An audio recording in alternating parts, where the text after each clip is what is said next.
Every day I do pinch myself. Even for my family now, to be head gardener here is incredible because, you know, how I got involved in horticulture. My dad, many years ago, decided he'd grow some bedding plants. And as a young fella, I suppose, where all my mates were out kicking ball outside on the road, I know my Easter holidays were spent transplanting the seedlings from a seed tray into a bigger tray.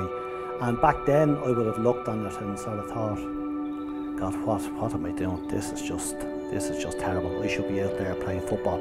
And I never actually thought I'd see the day that I would go on and study in the Botanic Gardens and become head gardener here in the Áras. So like, it is a dream come true. I suppose I don't really look at it as work because I enjoy what I do.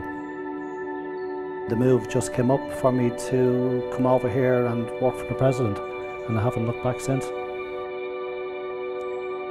Both of them have a great interest in the garden. Mrs. Higgins, colour, she loves colour.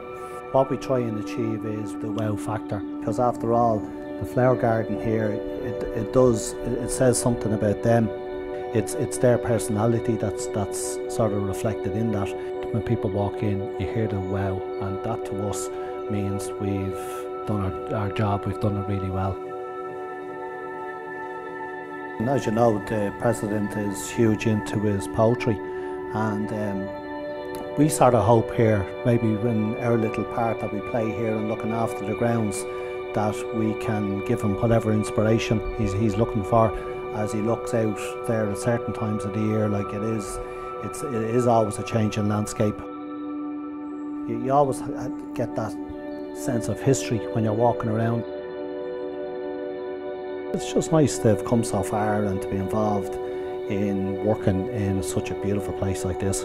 And indeed, like, it's great to see it opened up to the public on a Saturday for people to come in and enjoy what I'm looking at every day of the week.